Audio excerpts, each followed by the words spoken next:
6년간 유럽과 미국이 포기한 병을 48시간 만에 해결한 한국인 유학생 이야기. 여러분 상상해 보세요. 세계 최고의 농업 전문가들이 6년 동안 해결하지 못한 문제를 26살 한국인 여성이 단 48시간 만에 해결했다면 믿으시겠어요? 그것도 손톱깎이와 돋보기 하나만 들고 말입니다. 케냐의 한 커피 농장에서 벌어진 이 믿기 어려운 실화는 저 박서윤의 이야기죠. 프랑스 농대를 졸업하고 유엔 인턴으로 파견된 저는 그곳에서 모든 사람들에게 무시당했습니다. 하지만 제가 가진 건 남들과는 다른 특별한 무언가가 있었어요. 도대체 어떤 비밀이 숨어 있었을까요? 본 영상은 개인정보 보호를 위해 스토리를 재구성한 이야기입니다. 여기서 잠깐. 여러분들의 구독과 좋아요는 대한민국의 위대함을 널리 알리는 큰 힘이 됩니다. 2023년 케냐의 커피 벨트에 이상한 일이 벌어졌습니다. 원인 불명의 곰팡이병이 퍼지기 시작한 거예요.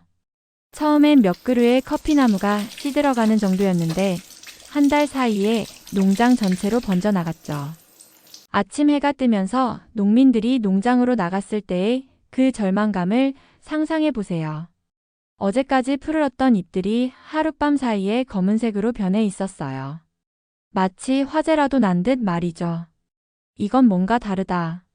현지 농민들이 처음 느낀 건 말로 표현할 수 없는 불안감이었습니다. 30년간 커피 농사를 지은 마을 이장 음한배가 떨리는 목소리로 말했어요. 지금까지 본 적 없는 병이야. 잎이 검게 변하면서 뿌리까지 썩어 들어간다고. 마치 악마가 씌운 것 같아. 음한배의 얼굴에는 깊은 주름과 함께 절망이 새겨져 있었어요. 그의 할아버지 때부터 이어온 농장이 하루아침에 무너져 내리는 걸 보고 있었으니까요. 문제는 이 병이 번개처럼 빠르게 확산됐다는 점이에요. 불과 6개월 만에 케냐 전체 커피 수확량이 60%나 감소했습니다. 이건 단순한 농업 문제가 아니라 국가적 재앙이었죠. 커피가 케냐 경제의 주축이었거든요. 세계 각국에서 전문가들이 마치 구급차처럼 급히 몰려들었어요. 영국의 식물병리학자, 미국의 토양 전문가, 독일의 곰팡이 연구팀까지 총출동했습니다.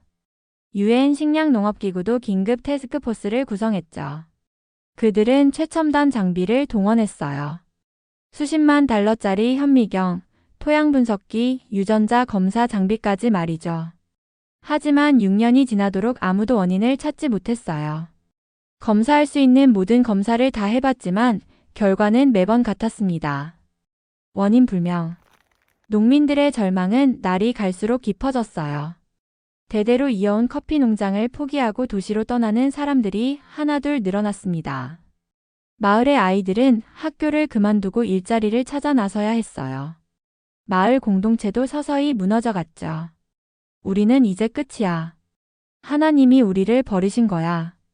음한배 이장의 말에는 체념과 함께 깊은 슬픔이 묻어 있었어요. 그의 눈가에는 눈물이 맺혀 있었습니다. 2024년 3월 저 박서윤이 케냐 나이로비 공항에 도착했습니다. 유엔 식량농업기구 인턴으로 파견된 거였어요. 프랑스 농대를 졸업하긴 했지만 실무 경험은 거의 없었죠. 가슴은 설렘으로 두근거렸지만 동시에 불안감도 엄습했어요. 공항에서 저를 맞이한 건 차가운 시선들이었어요. 프로젝트 총책임자인 마크 윌슨이 시큰둥한 표정으로 말했습니다. 서윤, 너도 알겠지만 이건 장난이 아니야. 6년간 세계 최고 전문가들도 못 풀었던 문제라고. 마크는 제 전 남자친구였어요.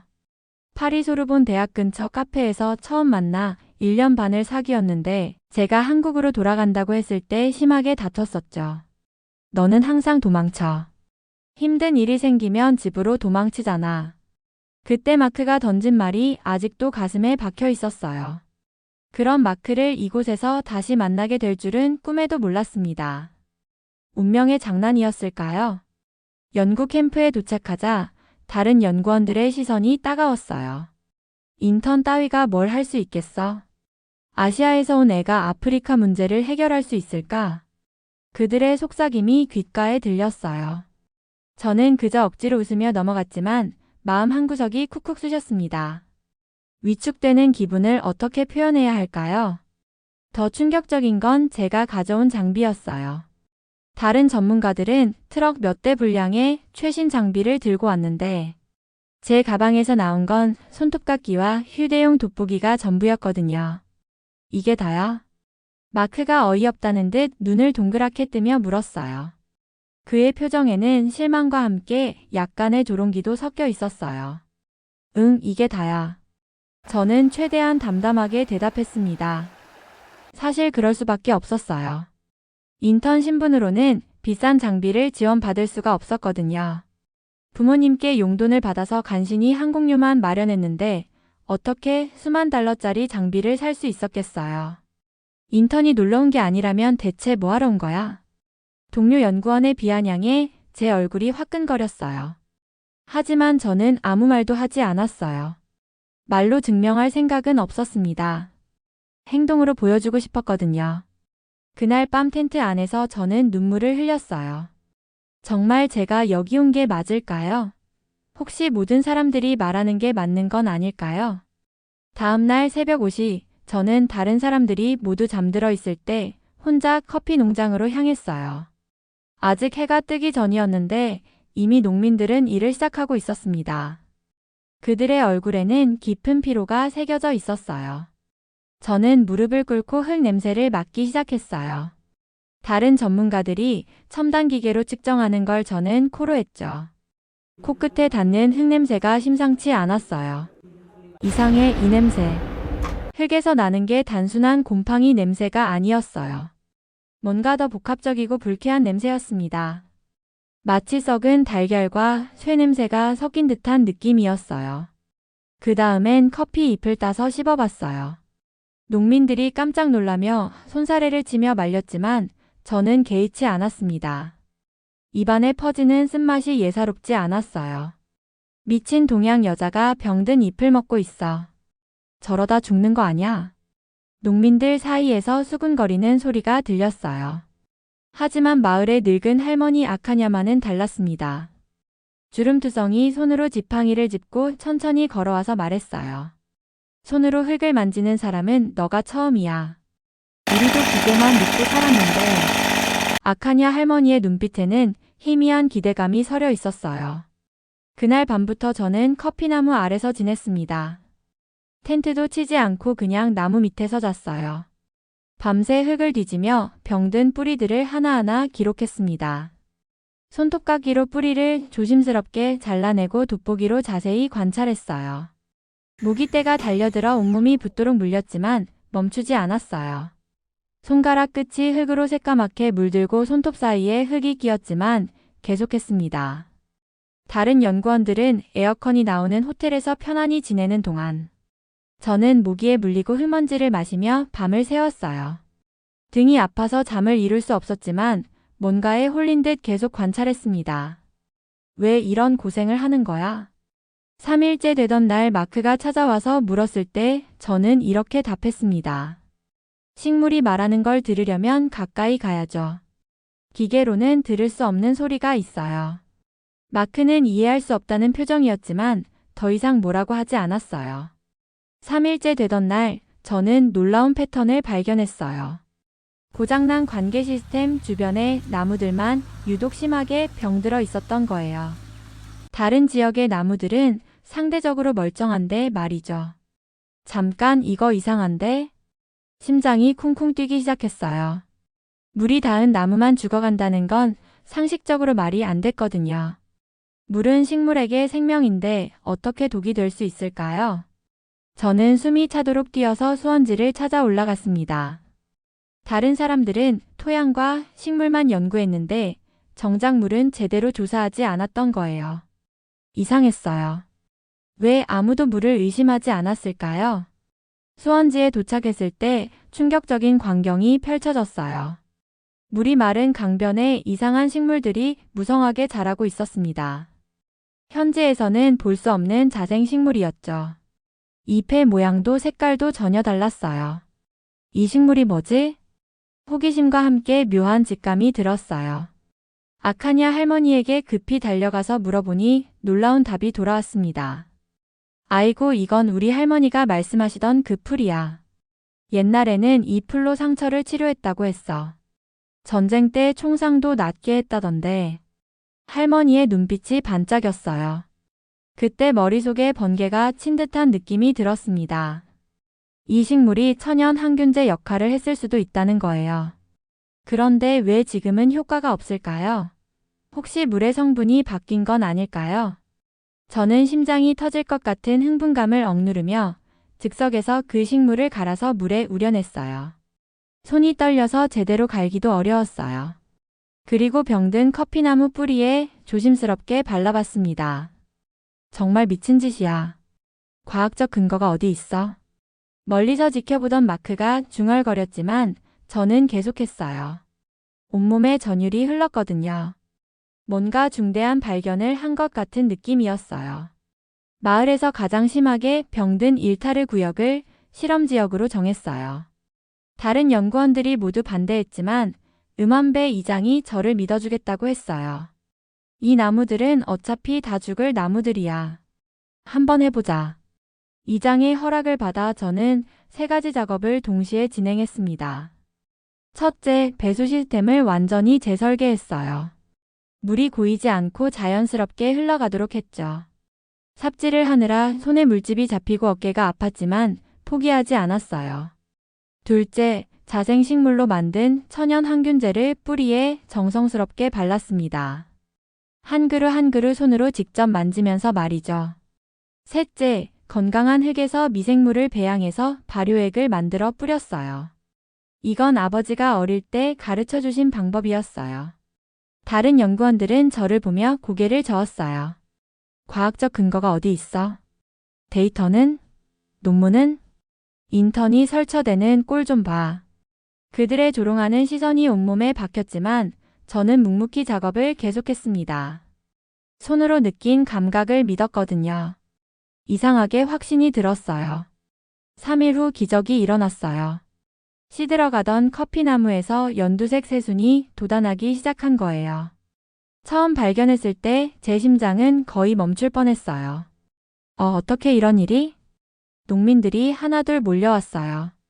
6년 동안 죽어가기만 하던 나무에서 생명이 돌아온 거였습니다. 믿기지 않는다는 듯 눈을 비비며 다시 또 다시 확인했어요.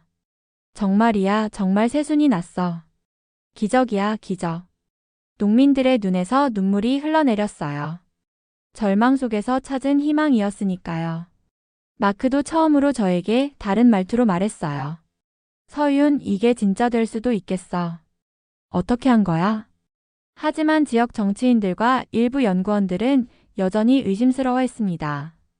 이건 그냥 우연이야. 일시적인 현상일 뿐이야. 정부가 준비한 정식 시스템을 따라야 해. 그들은 여전히 차가운 시선을 보냈어요. 성공을 인정하고 싶지 않았던 거죠. 희망의 빛이 보이던 바로 그때 하늘이 무너지는 듯한 시련이 찾아왔어요. 갑작스러운 폭우였습니다. 케냐의 3월은 원래 건기인데 그 해엔 이상기후로 하늘이 터진 듯 비가 쏟아졌어요. 천둥번개와 함께 밤새도록 내리는 빗소리에 잠을 이룰 수 없었어요. 새벽에 일어나 보니 제가 새로 구축한 배수 시스템이 완전히 무너져 있었습니다. 며칠간 밤잠을 설쳐가며 만든 모든 것들이 한순간에 사라진 거예요. 아니야, 이럴 수가 없어.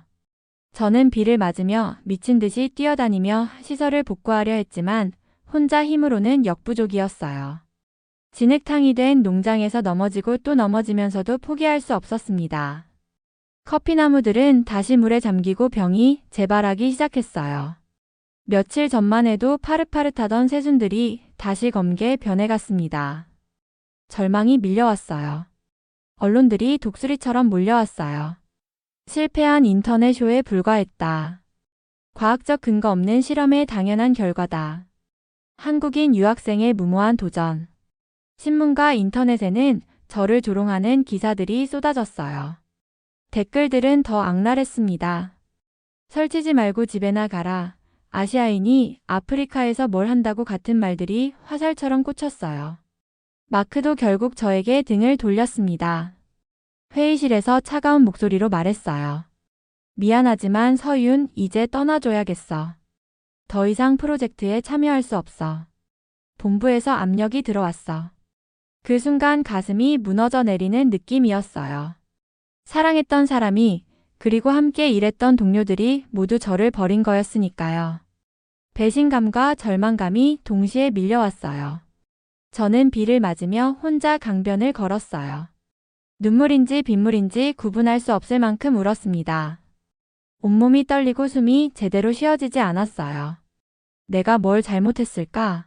정말 틀렸던 걸까? 그때의 외로움과 절망감은 말로 표현할 수 없었어요. 절망에 빠져 짐을 싸고 있던 저에게 아카냐 할머니가 찾아왔어요. 주름진 손으로 제 어깨를 토닥이며 말했습니다. 아이야, 포기하지 마라. 너는 손으로 우리를 치료한 첫사람이었어. 우리 마을에 희망을 준 첫사람이었다고. 할머니의 따뜻한 손길에 정신이 번쩍 들었어요. 맞아요, 저는 포기할 수 없었습니다. 농민들이 저를 믿어주고 있었잖아요. 할머니, 이 비를 어떻게 활용할 수 있을까요? 우리 조상들은 비가 오면 웅덩이를 파서 물을 모았어. 그 물로 1년 내내 농사를 지었지. 자연을 거스르지 말고 받아들이는 거야. 그때 머릿속에 번개 같은 영감이 떠올랐어요. 무너진 배수 시스템을 복구하는 대신 아예 다른 방식으로 접근하는 거였죠. 저는 강우를 활용한 자연 습도 조절 저수지 시스템을 설계했어요. 물이 고이지 않으면서도 적절한 습도를 유지할 수 있는 지속형 관수 시스템이었습니다. 아버지가 어릴 때 보여주신 전통 농법을 응용한 거였어요. 농민들이 하나둘 도와주기 시작했어요. 비록 전문가들은 저를 외면했지만 현지 사람들은 달랐어요. 우리가 도와줄게. 내가 우리에게 희망을 줬으니까. 음한배 이장이 굳은 결심을 담아 말했습니다. 밤낮 없이 작업했어요. 손에 피가 나고 온몸이 아팠지만 멈추지 않았습니다. 농민들도 자신들의 일처럼 도와주었어요. 2주 후 놀라운 일이 벌어졌어요. 감염된 나무의 70%가 회복되기 시작한 거예요. 이번엔 비가 와도 끄떡없었어요. 마크가 다시 찾아왔어요.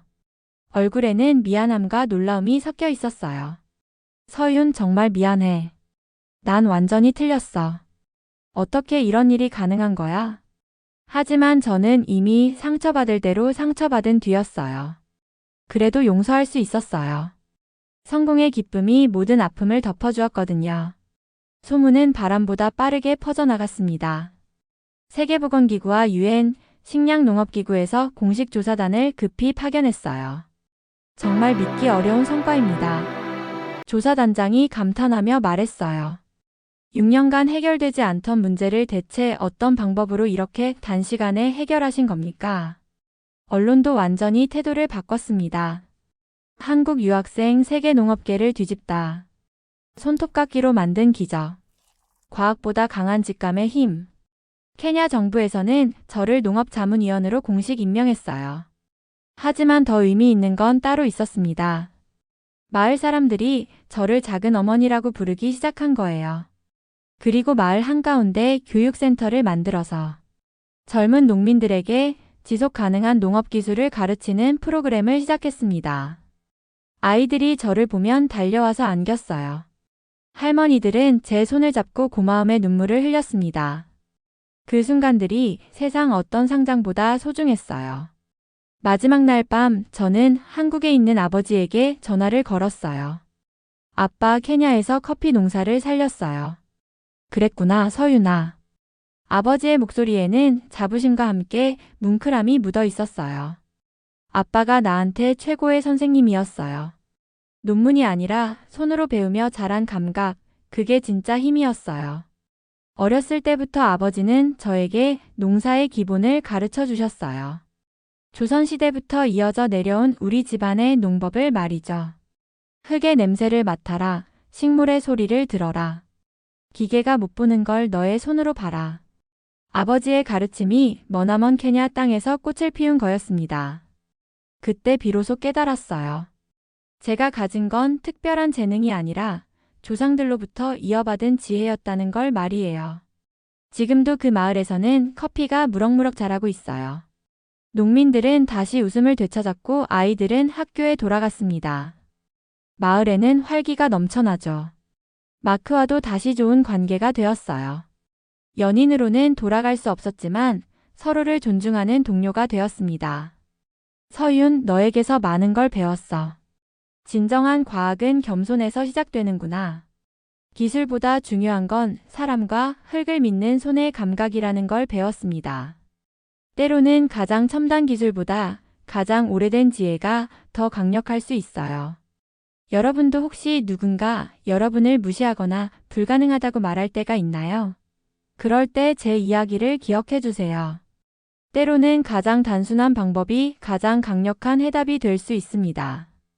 중요한 건 포기하지 않는 마음과 작은 것에도 귀 기울일 수 있는 겸손함이에요. 오늘의 사연은 여기까지입니다. 지금까지 미라클 대한민국 저는 윤서였습니다. 여러분의 생각을 댓글에 작성해 주세요. 또한 대한민국의 위대함을 널리 알리기 위해 구독, 좋아요로 함께 해주세요. 오늘도 좋은 하루 되세요. 감사합니다.